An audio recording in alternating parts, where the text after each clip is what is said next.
నమస్తే. మీరు చూస్తుంది సుమన్ టీవీ. నేను మీ కీర్తి. ఇప్పుడు పితృపక్షాలు నడుస్తున్నాయి కదా! ఈ సమయంలో అనేక రకాల సందేహాలు మనకొస్తుంటాయి. వాటన్నిటిని నివృత్తి చేయడానికి మనతో పాటు ఉన్నారు ప్రముఖ ఆస్ట్రాలజర్ నందిబట్ల శ్రీహరి శర్మ గురుగారు. నమస్తే గురుగారు. వాగర్థావివ సంపృక్తౌ వాగర్థ ప్రతిపత్తయే జగతః పితరౌ వందే పార్వతీ పరమేశ్వరౌ. సదాశివ సమారంభాం శంకరాచార్య మధ్యమాం అస్మదాచార్య పర్యంతం వందే గురు పరంపరాం. ఆదిత్యాయ చ సోమాయ మంగళాయ బుధాయ చ గురుశుక్ర శనిభ్యశ్చ రాహవే కేతవే నమః. శృంగేరి జగద్గురు పీఠాధిపతులకి కంచి పీఠాధిపతులకి నమస్కారములు తెలియజేసుకుంటూ కార్యక్రమాన్ని ప్రారంభిద్దాం. గురుగారు, ఈ పితృపక్షాలలో పిండ ప్రదానం చేయాలి అనుకున్న వాళ్ళు ఎటువంటి నియమాలు పాటించాలంటారు? సెప్టెంబర్ 18వ తారీఖు నుంచి అక్టోబర్ 2వ తారీఖు వరకు కూడా పితృపక్షాలు. అంటే ఈ పితృపక్షాలలో ప్రధానంగా దేవతలందరూ కూడా నరకలోకంలో ఉన్నటువంటి పితృదేవతలైనా స్వర్గలోకంలో ఉన్న పితృదేవతలైనా కానీ తమ వారసులు పెట్టేటువంటి యొక్క పిండ ప్రదానాన్ని ఆ యొక్క ఫలితాన్ని స్వీకరించడం కోసం ఆ 15 రోజుల్లో వాళ్ళ ఇంటి గుమ్మం దగ్గరనే ఉంటారట. కాబట్టి ప్రత్యేకించి ఏ రోజు కూడా పిండ ప్రదానం చేయాల్సినటువంటి స్థితిలో లేని వాళ్ళు ఏ రోజు చనిపోతారో వాస్తవానికి ఆ తిథి రోజున చెయ్యాలి. మళ్ళీ పితృపక్షాలలో విధిగా మళ్ళీ పిండ ప్రదానం చేయాలి. మార్చిలో మా పలానా వైశాఖ మాసంలో మా వాళ్ళు పోయారు, అప్పుడు పెట్టాము, ఇప్పుడు కూడా పెట్టాలా అని చెప్పి ఆలోచించే వాళ్ళు ఉంటారు. వైశాఖ మాసంలో తండ్రి పోయినా కార్తీక మాసంలో తల్లి పోయినా ఖచ్చితంగా పితృపక్షాలు వచ్చినప్పుడు మళ్ళీ తిథి రోజున పెట్టాల్సిందే. తండ్రి చనిపోయిన తిథి రోజున పెడితే చాలు, తల్లి తిథి అవసరం లేదు ఇక్కడ. అయితే వీటికంటూ కొన్ని నియమాలు అనేటువంటివి ఉన్నాయమ్మా. ఎటువంటి నియమాలు పాటించాలి అని అంటే ప్రధానంగా తాను ఏ రోజైతే పిండ ప్రదానం చేస్తున్నాడో, ముఖ్యంగా ఈ పితృపక్షాలలో తండ్రి చనిపోయినటువంటి తిథి రోజున పెట్టడం విశేషం. ఒకవేళ తండ్రి ఏ తిథి నాడు చనిపోయాడో తెలియనటువంటి వాళ్ళకి అమావాస్య, సర్వేషాం అమావాస్య అని అంటారు. పితృ అమావాస్యని, పెత్తరామాస్య అని, పెద్దోళ్ల తిథి అని, మహాలయ అమావాస్య అని, పితృ అమావాస్య అని అనేక రూపాల్లో పిలుచుకుంటుంటాం. అక్టోబర్ 2వ తారీఖు రోజున వచ్చింది అమావాస్య, భాద్రపద అమావాస్య. కాబట్టి ఆ రోజున ఏ రోజున చనిపోయారో, ఏ తిథి రోజున చనిపోయినటువంటి విధంగా తెలియని వాళ్ళు అమావాస్య రోజున, అందరూ కూడా అన్ని రకాలుగా మరణించిన వాళ్ళు ఈ యొక్క అమావాస్య రోజున పెట్టవచ్చు.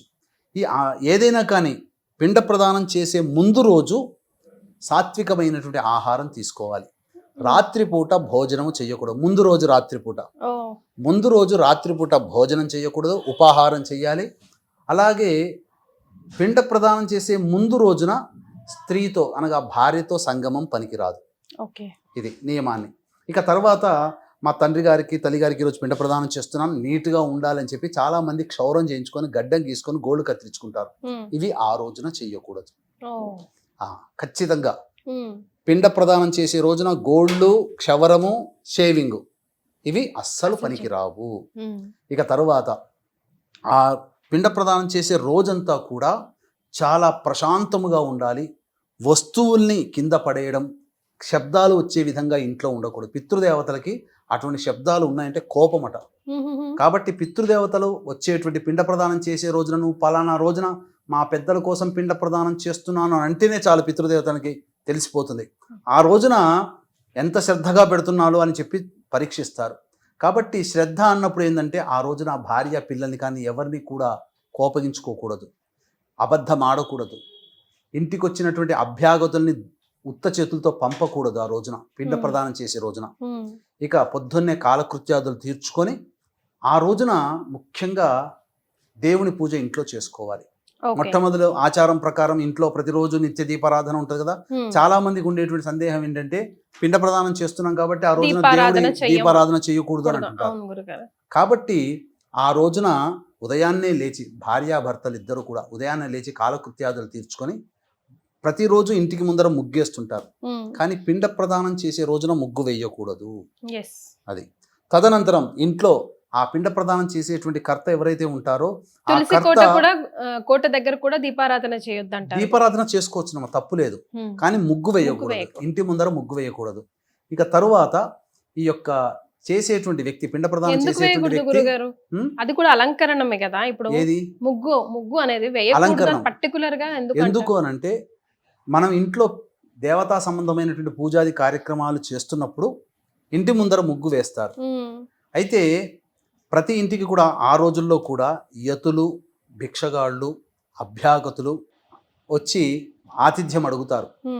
సన్యాసులు, బ్రహ్మచారులు, అలాగే కొన్ని కుటుంబాలలో ఏంటంటే ఒక్కొక్క నెలవారీ రోజువారీ పద్ధతిన భోజనానికి వచ్చే వాళ్ళు ఉంటారు కదా, అటువంటి వాళ్ళకి సంకేతం ఏంటంటే ముగ్గు వేసాము అని అంటే వాళ్ళ ఇంట్లో ఎటువంటి పితృకార్యాలు చేయట్లేదు, అందరు మామూలుగానే ఇంట్లోనే ఉంటారు, పితృకార్యం కానీ ముగ్గు వేయలేదు అంటే ఆ ఇంట్లో పితృకార్యం జరుగుతుంది అని లెక్క. అది తెలుసుకొని ఆ ఇంటిని వదిలిపెట్టి పక్కింట్లోకి భిక్షకు వెళ్ళేవాళ్ళు. ఆ విధంగా పితృకార్యాలు ఉన్నప్పుడు ఆ విధంగా సూచన ముగ్గు అనేటువంటిది. కాబట్టి ఆ చేసేటువంటి వ్యక్తి ఇంట్లో నిత్యంగా వాళ్ళ ఇంట్లో చేసుకునేటువంటి దీపారాధన, దేవుని పూజ ఇవన్నీ చేసుకోవచ్చు. చేసుకొని మధ్యాహ్నం అపరాహ్న సమయంలో ఈ యొక్క పితృకార్యం చేయాలి. అంటే 11:30 నుంచి మధ్యాహ్నం 2:30 వరకు ఉండేటువంటిది అపరాహ్న కాల సమయం. కాబట్టి దక్షిణం వైపు ఫోటో పెట్టి ఎవరైతే చనిపోయి ఉంటారో ఆ ఫోటోకి చక్కగా అలంకరణ చేసి పూలమాల వేసి దీపారాధన, అక్కడ ఒక ఒత్తితో దీపారాధన చేసి అగరబత్తి వెలిగించి వాళ్ళకి ఇష్టమైనటువంటి పదార్థాలని ఈ యొక్క కోడలు వండి పెట్టాలి. ముఖ్యంగా దీపారాధన ఎవరు చేయాలి ఫోటో దగ్గర అనంటే కోడలే చేయాలి. కోడలు చెయ్యకుండా భర్త చేశాడు అనుకోండి, అంటే కొడుకు చేశాడు అనుకోండి, ఆ దీపారాధన పనికిరాదు. కోడలు అనగా భార్య అనుమతిస్తేనే పితృదేవతలకి చేయడానికి, అనగా భార్య ఎప్పుడైతే దీపారాధన చేస్తుందో అప్పటి నుంచి పితృకార్యంలో ఉన్నట్టు లెక్క. ఆమె దీపారాధన చేస్తేనే పితృ కార్యక్రమాలు పితృదేవతలు స్వీకరిస్తారు, భర్త చేసేటువంటిది. కాబట్టి ఆమె మొదలుగా పితృకార్యం చేయాలి. ఇప్పుడు సామూహికంగా అంటే జాయింట్ ఫ్యామిలీస్ అందరూ లేకపోతే ఒక వంశకులందరూ ఒక దగ్గర చేస్తారు గురువు కదా, అప్పుడు ఎవరు వెలిగించాలి దీపం? ఇంట్లో పెద్ద కోడలు ఎవరుంటే వాళ్ళు. తర్వాత ఆ కోడలు అనేటువంటి అమ్మాయి ఏకవస్త్రము కట్టుకోవాలి. తర్వాత కుంకుమ ధరించకూడదు ఆ రోజున. ఈ యొక్క వ్యక్తి కూడాను బొట్లు పెట్టుకోకూడదు, విభూతి గంధాలు బొట్లు పెట్టుకోకూడదు. విభూతి పెట్టుకోవచ్చు, విభూతి పెట్టుకొని పితృకార్యం చేయాలి. కాబట్టి వీలైతే బ్రాహ్మణుని పిలిపించుకొని బ్రాహ్మణుని ద్వారా ఉపనయన సంస్కారం ఉన్నటువంటి బ్రాహ్మణ, క్షత్రియ, వైశ్య, విశ్వబ్రాహ్మణ, పద్మశాలి ఇటువంటి కుటుంబాల వాళ్ళు అన్నప్రసాదంతో పిండ ప్రదానం చేసి తదనంతరం తర్పణాది కార్యక్రమాలు, తిలలతో తర్పణాది కార్యక్రమాలు చేసి స్వయంపాక దానము, బ్రాహ్మణుడి ఇంట్లో భోజనం చేయడు కాబట్టి స్వయంపాక దానము అనేటువంటిది ఇంట్లో వండుకునేటువంటి వస్తువుల్ని వస్త్రంతో సహా బ్రాహ్మడికి దానం ఇవ్వాలి. ఈ విధంగా చేయాల్సినటువంటి పద్ధతి. కాబట్టి ఈ యజ్ఞోపవీతం ఉన్న కుటుంబాలు అన్నప్రసాదంతో పిండ ప్రదానం ఏ విధంగా చేస్తారో, యజ్ఞోపవీతం లేని ఇతర కులస్తులు బియ్య పిండితో కానీ, గోధుమ పిండితో కానీ, యవల పిండితో కానీ, ఈ యొక్క సంబంధించి మినప పిండితోనైనా ఈ యొక్క పిండ ప్రదానములు జరిపించి ఆ తదనంతరం ఈ తిలతర్పణాది కార్యక్రమాలు జరిపించి స్వయంపాక దానం ఇవ్వడం. అయితే ఇవన్నీ కూడా దక్షిణం దిక్కు వైపు ఫేస్ పెట్టి చేయాలి ఇవన్నీ కూడా. ఓకే రైట్ గురుగారు, మరి ఆ ఫోటో, ఆ దీపం ఎప్పటి వరకు వెలగాలి, ఎప్పటి వరకు ఉంచాలి, సాయంకాలం తీసేయాలా? ఒకవేళ దీపారాధన ఇంకా అవుతుంటే ఏంటి పరిస్థితి? ఉండనియండి, ఆ రోజంతా ఉండవచ్చు దీపారాధన. ఫోటో సాయంకాలమే తీయాలి, లైట్లు వేయక ముందే, రోజంతా ఉండవచ్చు, ఆ రోజంతా కూడా తప్పులేదు. గురుగారు, అలాగే ఇప్పుడు దుర్మరణం పాలైన వాళ్ళకి కానీ లేదంటే వీర మరణం పొందిన వాళ్ళకి కానీ ఏ టైంలో ఇస్తే మంచిదంటారు? వీర మరణం అని అంటే జవాన్లు, సైనికులు, పోలీస్ డిపార్ట్మెంట్ డ్యూటీలో ఉండే డిపార్ట్మెంట్లో ఉన్న వాళ్ళు, అలాగే సంఘం తరపున పోరాడి చనిపోయిన వాళ్ళు. ఉదాహరణకి తెలంగాణ ఉద్యమం ద్వారా ఎంతో మంది చనిపోయి ఉన్నారు, వాళ్ళందరూ వీరమరణం పొందిన వాళ్ళే, అంటే సంఘానికి పనికొచ్చేటువంటిది. ఇటువంటి వాళ్ళు వీరమరణం అని అంటారు. దేశం తరపున యుద్ధంలో పాల్గొంటారు సైనికులు, నేవీ, ఎయిర్ ఫోర్సు, అలాగే సంబంధించినటువంటి ఇతరత్ర ఉన్నటువంటి వాళ్ళ మిలిటరీ వ్యవస్థ. వాళ్ళందరూ కూడా ఎటువంటి రోజున చేయాలంటే ద్వాదశి తిథి రోజున చేయాలి. ద్వాదశి తిథి రోజున వీరమరణం పొందినటువంటి జవాన్లకి. అలాగే దుర్మరణం అంటే road accident, fire accident, suicide attempt, నదిలో బావిలో పడి చనిపోవడం, ఇంట్లోంచి వెళ్ళిపోవడం, లివర్ ఫెయిల్యూరే, కిడ్నీ ఫెయిల్యూరే, క్యాన్సర్తో చనిపోవడము, 60 సంవత్సరాల లోపల ఏ విధంగా చనిపోయినా, పెళ్లి కాకుండా చనిపోయినా, అలాగే కరోనాలతో చనిపోయినా, పిండ ప్రదానాలు ఆ కుటుంబంలో చేయకపోయినా, ఇవన్నీ పితృశాపాలని అంటారు, పితృదోషాలని అంటారు. కాబట్టి ఇట్టి దుర్మరణం పాలైన వ్యక్తులకి సంబంధించి ఘట చతుర్దశి అని అంటారు. అంటే అమావాస్య ముందు వచ్చేటువంటి చతుర్దశి తిథి రోజున ఈ యొక్క పిండ ప్రదానం దుర్మరణం పాలైన వ్యక్తులకి చేయాలి. దీన్ని దృష్టిలో పెట్టుకునే ఈ యొక్క తండ్రి వైపు 7 తరాలు, తల్లి వైపు 4 తరాల్లో దుర్మరణం పాలైన వ్యక్తులకి సంబంధించి ఆత్మ మోక్ష ప్రాప్తి కోసమే పితృదోష నివారణ కార్యక్రమాలు అనేటువంటి మన పీఠం ఆధ్వర్యంలో ఈ నెల 30వ తారీఖు రోజున మఖా నక్షత్రం, పితృనక్షత్రము మఖా నక్షత్రము త్రయోదశి కలిసినటువంటి తిథి రోజున ఈ యొక్క పితృదోష నివారణ కార్యక్రమాలు అనేటువంటివి మన పీఠం ఆధ్వర్యంలో చేయించడం జరుగుతుంది. రాలేని వాళ్ళ కోసం బ్రాహ్మణుని కర్తగా పెట్టి చేయించడం జరుగుతుంది. కాబట్టి సశాస్త్రీయముగా, విధి విధానముగా, మంత్రపూర్వకముగా చేయిస్తున్నటువంటి కార్యక్రమంలో పాల్గొనదలిచిన వాళ్ళు కార్యక్రమ తదనంతరం కాంటాక్ట్ చేసి పూర్తి వివరాలు తెలుసుకోవచ్చు. గురుగారు, విదేశీల్లో ఉన్న మన వాళ్ళ గురించి ఏం చెప్తారు? పితృపక్షాలకు సంబంధించి. విదేశాల్లో ఉన్నటువంటి వాళ్ళకి ఏంటంటేనమ్మా, విదేశము భోగభూమి, కర్మభూమి మన భారతదేశం. కాబట్టి విదేశంలో ఉన్నవాళ్ళు, అనారోగ్యంతో ఉండి బెడ్ రిడన్ అయిపోయింది చేయలేని వాళ్ళు, అలాగే ఏదైనా బిజీ స్కెడ్యూల్లో ఉండి రాలేని వాళ్ళు పిండ ప్రదానం ఖచ్చితంగా చెయ్యాలి. మరి ఎలా చేయాలి? బ్రాహ్మణుని అనగా ఆడపిల్లలు ఉన్నవాళ్ళు, కొడుకులు ఉండరు, ఆడపిల్లలే ఉంటారు, మళ్ళీ తల్లిదండ్రులకు పెట్టాలి కదా, మరి అల్లుళ్ళు చేయలేరు. కాబట్టి అటువంటి వాళ్ళు ఈ యొక్క బ్రాహ్మణుని కర్తగా పెట్టి పిండ ప్రదాన కార్యక్రమం అనేటువంటిది చేయించుకోవాలి. అందుకని దీన్ని దృష్టిలో పెట్టుకొని ఇటువంటి విదేశాల్లో ఉన్నవాళ్ళు, బెడ్ రిడన్ అయిన వాళ్ళు, అనారోగ్య పరిస్థితులు ఉన్నవాళ్ళు, బిజీ స్కెడ్యూల్ ఉన్నవాళ్ళు, ఆడపిల్లలు తమ తల్లిదండ్రులు, ఎందుకంటే పెళ్లి చేసుకున్న తర్వాత అత్తమామల కోసమే ఉంటారు తప్ప వాళ్ళకి అది ఎందుకంటే కన్యాదానం చేసేసారు, మరి తల్లిదండ్రులకు ఎవరు చేయాలి? ఆ బాధ కూడా ఆడపిల్లలకు చాలా మందికి ఉంటుంది. అటువంటి వాళ్ళ కోసమే మన పీఠం ఆధ్వర్యంలో ఈ అక్టోబర్ 2వ తారీఖు రోజున సర్వేషాం అమావాస్య, భాద్రపద పితృ అమావాస్య రోజున పిండ ప్రదాన కార్యక్రమం అనేటువంటిది సశాస్త్రీయంగా జరిపించడం జరుగుతుంది. తల్లి వైపు 3 తరాలు, తండ్రి వైపు 3 తరాల్లో ఉన్నటువంటి వాళ్ళవి పేర్లతో ఈ యొక్క పిండ ప్రదాన కార్యక్రమం సశాస్త్రీయంగా జరుగుతుంది. అతి సామాన్య మానవుడు కూడా పాల్గొనే విధంగా ఈ కార్యక్రమ రూపకల్పన చేయడం జరిగింది. అలాగే ఈ యొక్క కార్యక్రమం అంతా కూడాను మనం వీడియో తీసి లింక్ పంపించడం జరుగుతుంది. కాబట్టి పిండ ప్రదానం చేయదలుచుకున్నటువంటి వ్యక్తులు బ్రాహ్మణుని కర్తగా పెట్టి పిండ ప్రదానం అమావాస్య రోజున అనగా అక్టోబర్ 2వ తారీఖు రోజున చేయదలిచినటువంటి వ్యక్తులు ఈ కార్యక్రమ తదనంతరం కాంటాక్ట్ చేసి పూర్తి వివరాలు తెలుసుకోవచ్చు. గురుగారు, అమావాస్య గ్రహణం వస్తుంది, మరి ఆ రోజు కూడా చేయొచ్చా? చేస్తే ఏమైనా స్పెషల్ నియమాలు ఏమైనా పాటించవలసిన అవసరం ఉంటుందంటారా? ఇక్కడ చాలా మంచి ప్రశ్న. చాలా మందికి ఉండేటువంటి సందేహము, అమావాస్య రోజునే గ్రహణం వస్తుంది. విచిత్రంగా చూసినట్లయితే ఈ భాద్రపద మాసంలో ఒకే నెలలో 2 గ్రహణాలు వచ్చాయి. ఒకటి భాద్రపద పౌర్ణమి, 2 భాద్రపద అమావాస్య. అంటే ఈ పితృపక్షాలు గ్రహణంతో ప్రారంభమై గ్రహణంతో ఎండ్ అవుతున్నాయి. కాబట్టి చాలా భవిష్యత్తులో ఈ యొక్క గ్రహణ తదనంతరం అనేకమైనటువంటి ఇబ్బందికర పరిస్థితుల్లో ప్రపంచవ్యాప్తంగా మనం చూస్తాం. ముఖ్యంగా మన తెలుగు వాళ్ళు ఉన్నటువంటి ఏరియా ఎక్కడ అంటే అమెరికాలో ఉన్నారు. ఈ అమెరికాలో చంద్రగ్రహణం కనిపించింది, సూర్యగ్రహణం కనిపించింది. అమెరికాలో ఉన్న వాళ్ళు గ్రహణ ప్రభావానికి సంబంధించినటువంటిది ఉంటుంది కాబట్టి గ్రహణం తర్వాత మాత్రమే శ్రాద్ధ కార్యక్రమాలు చేయాలి. కాబట్టి అయితే ఇటువంటి వాళ్ళు విదేశాల్లో ఉండి ఈ గ్రహణం కనబడుతున్నటువంటి, మన భారతదేశంలో అయితే గ్రహణం కనిపించదు కాబట్టి మనము అటువంటి నియమాలు ఏం పాటించిన అవసరం లేదు. యథావిధిగా గ్రహణం విదేశాల్లో ఉంటుంది, మన దేశంలో లేదు కాబట్టి యథావిధిగా పిండ ప్రదాన కార్యక్రమం అక్టోబర్ 2వ తారీఖు రోజున చేసుకోవచ్చు. కానీ ఈ యొక్క గ్రహణం అనేటువంటిది అమెరికా ప్రాంతంలో నివసిస్తున్నటువంటి అందరికీ కూడా వర్తించుతుంది. కాబట్టి అమెరికాలో మన తెలుగు వాళ్ళు ఎక్కువగా ఉన్నారు కాబట్టి అటువంటి వాళ్ళు ఆ రోజున గ్రహణం అనేటువంటిది సందర్భంగా అక్కడ చేసుకోలేరు. కాబట్టి వాళ్ళ తరపున ఇక్కడ మన పీఠం ఆధ్వర్యంలో అక్టోబర్ 2వ తారీఖు రోజున గ్రహణం అనేటువంటిది గ్రహణంతో సంబంధం లేకుండా పిండ ప్రదాన కార్యక్రమం ఇక్కడ చేయిస్తున్నాం అక్టోబర్ 2వ తారీఖు రోజున. కాబట్టి అమెరికాలో స్థిరపడ్డ వాళ్ళందరూ కూడా ఈ కార్యక్రమాన్ని చూసినట్లయితే మీ వాళ్ళకి తెలియచేయండి. మీ తరపున ఇక్కడ హైదరాబాద్లో ఉండి చక్కగా ఈ కార్యక్రమాన్ని చేయించడం జరుగుతుంది. అవకాశం ఉన్న వాళ్ళు కార్యక్రమ తదనంతరం కాంటాక్ట్ చేసి పూర్తి వివరాలు తెలుసుకోవచ్చు. గురుగారు, ఇకపోతే పెళ్లిళ్ళైన ఇళ్లలో కానీ లేకపోతే ప్రెగ్నెంట్ అయిన వాళ్ళ అమ్మాయి ఉంటే కనుక ఎటువంటి నియమాలైనా పాటించాలా ఈ 15 రోజులు? లేకపోతే వాళ్ళ ఇంట్లో అట్లీస్ట్ ఈ కార్యక్రమం చేసేటప్పుడు ఇక్కడ గమనించాల్సిన అంశం ఏంటంటే చాలా మందికి ఉండేటువంటి సందేహం ఎందుకంటే మొన్ననే శ్రావణ మాసం అయిపోయింది కదా.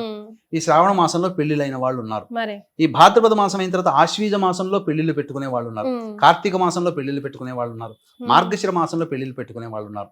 కాబట్టి ఇంట్లో శుభకార్యం జరిగిన 6 నెలల వరకు కూడా ఎటువంటి కార్యక్రమం చేయకూడదని మనకు శాస్త్రం ఉంది. అయితే దీన్ని దృష్టిలో పెట్టుకుని చాలా మంది పిండ ప్రదాన కార్యక్రమాన్ని ఎగేస్తున్నారు, ఎగవేత చేస్తున్నారు, చెయ్యట్లేదు, ఇది ఒక సాకుగా చెప్పి. కానీ శాస్త్రం ఏం చెప్పబడి ఉందనంటే ఎన్ని తుఫాను వచ్చినా ఎన్ని ఇబ్బందులు వచ్చినా పిండ ప్రదానం మాత్రం ఆపకూడదు. అయితే వివాహమైన ఇంట్లో 6 నెలల వరకు శుభకార్యం గృహప్రవేశం అయ్యి లేదా వివాహమయ్యి ఉపనయనమైనటువంటి కుటుంబాలలో 6 నెలల వరకు శుభకార్యాలు చేసుంటారు. కాబట్టి 6 నెలల వరకు ఇంట్లో పిండ ప్రదాన కార్యక్రమం చేసుకోకూడదు. కానీ నదీ తీరంలోనైనా సముద్ర తీరంలోనైనా కానీ వెళ్ళి ఈ యొక్క పిండ ప్రదాన కార్యక్రమం అనేటువంటిది చేసుకోవాలి. తండ్రి చేయాల్సిందే, ఆపకూడదు. ఎందుకనంటే పితృదేవత ఆగ్రహం కలిగిందనంటే ముక్కు పచ్చలారని వయసులో చక్కగా పెళ్లి చేసుకుంటున్నారు ఇప్పుడు అందరు కూడా అంతే అనక ప్రధానంగా. కానీ వాళ్ళ భవిష్యత్తు పితృదేవతల మీద ఆధారపడి ఉంటుంది. భవిష్యత్ అంటే ఏంటి? మన సంతానమే మన భవిష్యత్తు. ఎస్. కాబట్టి సంతానం కోసం ఎదురు చూసేటువంటి వ్యక్తులకి ఆ పితృదేవత ఆగ్రహం కలగడం వల్ల సంతానం కలగదు. కానీ చాలామంది ఏం చెప్తున్నారంటే ఒక అపోహ సృష్టిస్తున్నారు. ఏంటనంటే ఈ వీడియో చూసినటువంటి వాళ్ళైనా కానీ కనీసం స్పందించండి.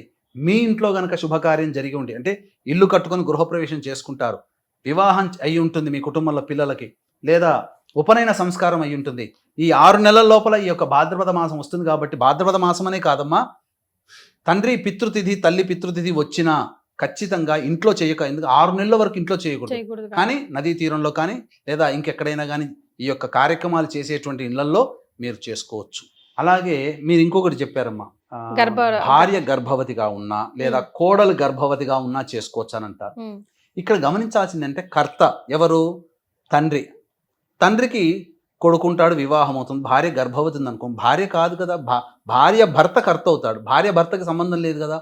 తండ్రి ఉన్నప్పుడు తండ్రి అనేటువంటిది ఇక్కడ మనకు ప్రామాణికం కాబట్టి చేసుకోవచ్చు.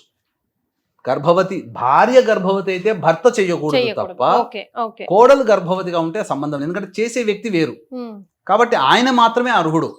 ఇంకా పితృ కార్యక్రమాలు చేస్తే పితృదేవతల అనుగ్రహం వల్ల చక్కటి శుభలక్షణాలు కలిగినటువంటి కోడలు గర్భవతిగా ఉంటే చక్కటి శుభలక్షణాలు కలిగినటువంటి వ్యక్తి జన్మిస్తారమ్మా. కాబట్టి అయితే గర్భవతిగా ఇప్పుడు తండ్రి ఉండడు, భార్య గర్భవతిగా ఉంటుంది.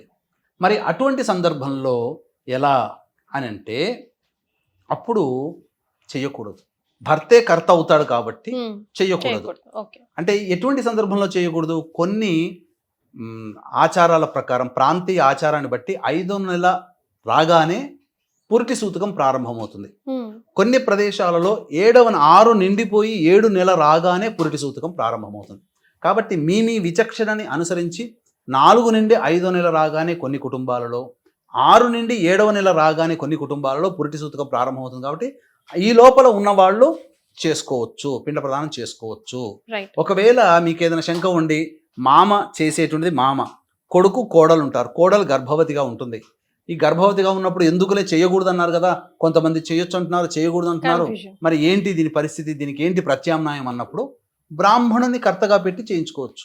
అది ఎలాగో అక్టోబర్ 2వ తారీఖు రోజున మన పీఠం ఆధ్వర్యంలో బ్రాహ్మణుని కర్తగా పెట్టి చేయిస్తున్నాం కాబట్టి చక్కగా సశాస్త్రీయంగా చేయించుకోవచ్చు. గురుగారు అసలు ఎక్కడ చేస్తే శ్రేష్టం అంటారు? అంటే ఇంట్లోనా, నది తీరానా, అట్లా? ఈ యొక్క పిండ ప్రధాన కార్యక్రమాలన్నీ కూడాను ఇంట్లో చేసుకుంటే చాలా మంచిదమ్మా. కానీ ఈ రోజున ఇంట్లో చెయ్యాలనంటే కోడలు మళ్ళీ శుచిగా ఉండాలి, ఇవన్నీ నియమాలు పాటించుకోవాలి.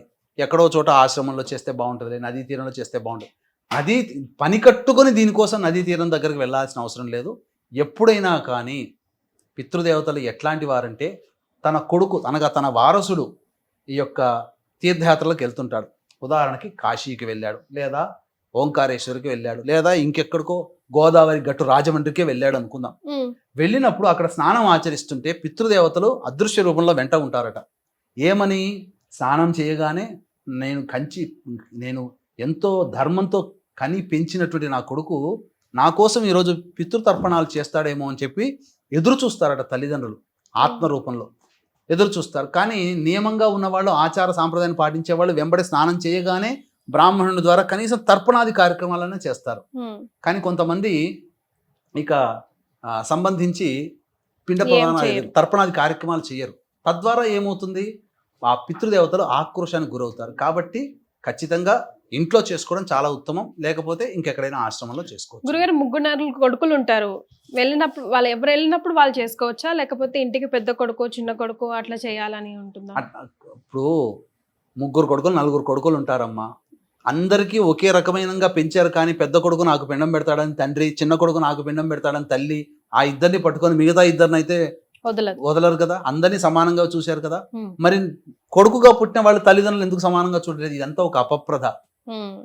పెద్దవాడు తలకొరివి తండ్రికి, చిన్నవాడు తలకొరివి తల్లికి అని చెప్పి తీసుకొచ్చారు. మిగతా వాళ్ళిద్దరూ బాధ్యత లేకుండా వాళ్ళిద్దరూ చేస్తుంటే కుర్చీలో కూర్చొని హాయిగా ప్రశాంతంగా చూస్తూ కూర్చోవడమే వాళ్ళ పని అన్నట్టుగా తయారైపోయింది సమాజంలో. కాబట్టి వీక్షించేటువంటి ప్రేక్షకులు నలుగురు కొడుకులున్నా, ముగ్గురు కొడుకులున్నా, ఇద్దరు కొడుకులున్నా ఖచ్చితంగా వాళ్ళందరూ కలిసి ఒక చోట గనక పెడితే తల్లిదండ్రులు సంతోషిస్తారు. లేదా విడివిడిగా ఉన్న చోట ఉన్నప్పుడు ఖచ్చితంగా అందరు కొడుకులు పిండ ప్రదానం చేయవలసిందే. ఇందులో వేరే ఎగ్జంప్షన్ అంటూ లేదు. ఏ దేవతా పూజలోనైనా కానీ ఎగ్జంప్షన్ ఉందేమో కానీ పితృ కార్యక్రమాల్లో ఎగ్జంప్షన్ లేదు. శ్రద్ధ, భక్తి ఇవి ప్రధానము. ఎస్ ఏ పూజ చేసినా, దేవతా పూజ చేసినా ఆఖరణ ఏం చెప్తాం? నీళ్లు పెట్టుకొని అక్షింతలు నీళ్ళు వేసుకొని మంత్రహీనం, క్రియాహీనం, భక్తిహీనం పరమేశ్వర యత్పూజితం మయాదేవ పరిపూర్ణం తదస్తుతే. అంటే మంత్రం లోపం చేసినా, క్రియాలోపం చేసినా, భక్తి లోపం చేసినా, ఇంకేదైనా లోపం చేసినా నన్ను క్షమించు పరమేశ్వర, నేను పూజ చేసుకున్నాను, నాకు ఆ ఫలితాన్ని ఇవ్వు అని. కానీ పితృ కార్యక్రమాల్లో ఈ పదం ఎక్కడా ఉండదు. కాబట్టి ఖచ్చితంగా భక్తి శ్రద్ధలతో చేయాలి. అంతే తప్ప చాలామంది ఏడుపు గొట్టు మొహాలతో అనవసరంగా పైసలు ఖర్చు చేసుకుంటున్నానే, అనవసరంగా దీన్ని చేసుకుంటున్నానే, అనవసరంగా ఈ బ్రాహ్మణి పిలిపించానే, అది అయ్యో అని చెప్పి చేసే కర్త, ఆయన భార్య డబ్బులు అనవసరంగా పోతున్నాయని బాధపడదు. అంటే తల్లిదండ్రులు రక్త మాంసాలు పంచి పెంచి పోషించినటువంటి స్థితిలో ఎన్ని లక్షలు నీ మీద ఇన్వెస్ట్మెంట్ చేసి ఉంటారు. నువ్వు నీ దగ్గర ₹1 అడుగుతున్నారా?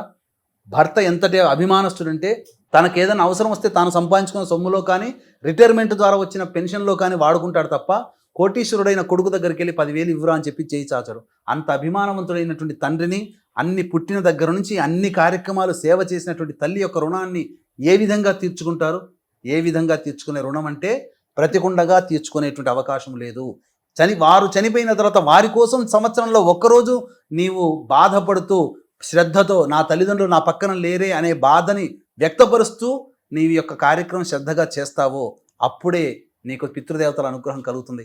ఒక్కసారి పితృదేవత అనుగ్రహం చవి చూసినటువంటి కుటుంబము జీవితంలో మళ్ళీ ఇంకొక 5-6 తరాల వరకు కూడా తరిగిపోని ఐశ్వర్యము, తరిగిపోయిన సుఖము, సంతోషాదులతో గడుపుతారు అని చెప్పడంలో ఏమాత్రం సందేహం లేదు. కాబట్టి వీక్షించేటువంటి ప్రేక్షకులు ఇటువంటి పితృదేవత కార్యక్రమాన్ని మాత్రం నిర్లక్ష్యం చేయకుండా చక్కగా శాస్త్రీయబద్ధంగా చేసుకోండి, ఇంట్లో చేసుకోండి. మీకు చేసుకోలేకపోతే మీ తరపున బ్రాహ్మణుని కర్తగా పెట్టి కార్యక్రమాన్ని చేయించడం అక్టోబర్ 2వ తారీఖు రోజున మహాల అమావాస్య రోజున చేయించడం జరుగుతుంది. జరిగిన కార్యక్రమం వీడియో లింక్ కూడా మీకు పంపించడం జరుగుతుందని చెప్పవచ్చు.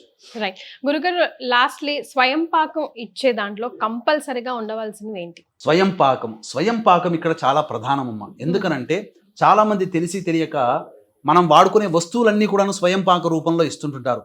శాస్త్ర ప్రకారము స్వయం పాకంలో ఇవ్వవలసినటువంటి వస్తువులు ఏం పెట్టమంది? ముఖ్యంగా మోదుగ విస్తర్లలో ఈ యొక్క పెట్టాలి, కనీసం అరిటాకులోనైనా కానీ శాస్త్రం మాత్రం మోదుగ విస్తర్లలో బ్రాహ్మడికి ఇవ్వాల్సినటువంటి స్వయం పాకాన్ని ఇవ్వాలి. ఆకుకూరల్లో చూసుకుంటే చామకూర, తోటకూర మాత్రమే పనికొస్తాయి స్వయం పాకంలో. కాయగూరల్లో చూసుకుంటే దొండకాయ, బెండకాయ, దోసకాయ, కాకరకాయ, నల్లేరు, పనస, వంకాయ, ముల్లంగి, అల్లము, కందగడ్డ, ఇవి గడ్డ కూరల్లో చామదుంప, అరటికాయ, కందగడ్డ, అల్లము, ముల్లంగి, ఇవి గడ్డ కూరల్లో. ఇక ఇవ్వాల్సినటువంటి వస్తువుల్లో కనుక మనం చూసుకుంటే ఏమేమి వంట సామాన్లు ఇవ్వాలి అంటే మినపప్పు, కందిపప్పు, శనగపప్పు, పెసరపప్పు. మిరపకాయల్లో చాలామంది పచ్చిమిర్చిలు పెడతారు, కాదు, ఎండు మిరప పెట్టాలి. ఎండు మిరపకాయలు, చింతపండు, బెల్లము, ఉప్పు, ఆవు నెయ్యి అయినా గేదె నెయ్యి అయినా, ఉప్పు కూడా పెట్టాలి. ఉప్పు కూడా, ఆవు నెయ్యి అయినా గేదె నెయ్యి అయినా, నూనె, పాలు, పెరుగు, తేనె, పీచు తీయని కొబ్బరికాయ. చాలామంది పీచు తీసిన కొబ్బరికాయ పెడతారు.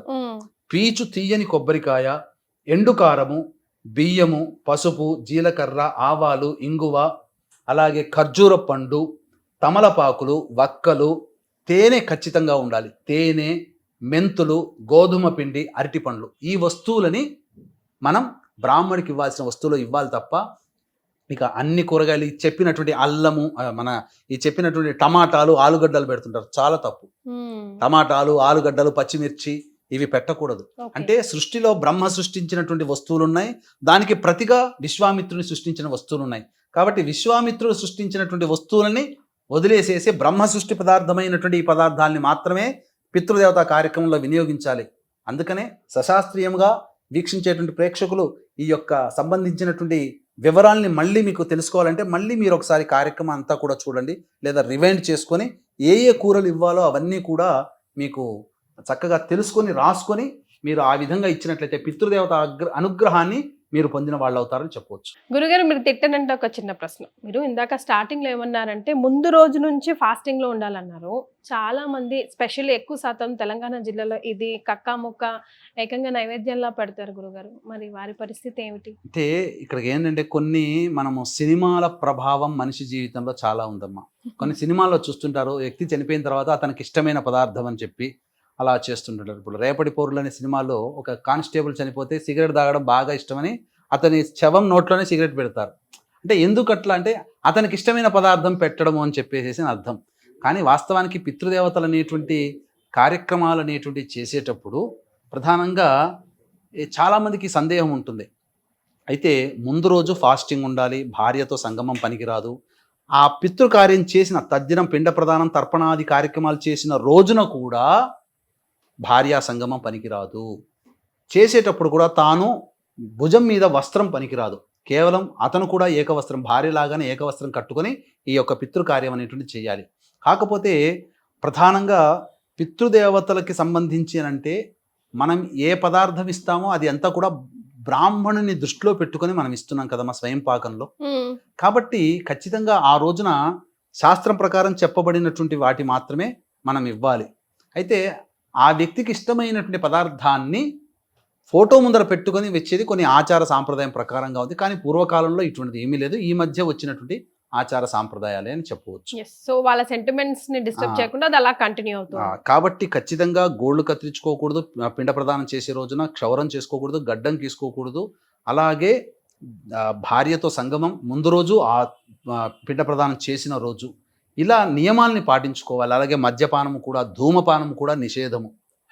ఆ రోజంతా పిండ ప్రదానం ముందు రోజు నుంచి, రాత్రి నుంచి అంటే సూర్యాస్తమయం, పిండ ప్రదానం చేసే ముందు రోజు సూర్యాస్తమయం నుంచి కూడా తన పితృదేవతల్ని స్మరించుకోవాలి.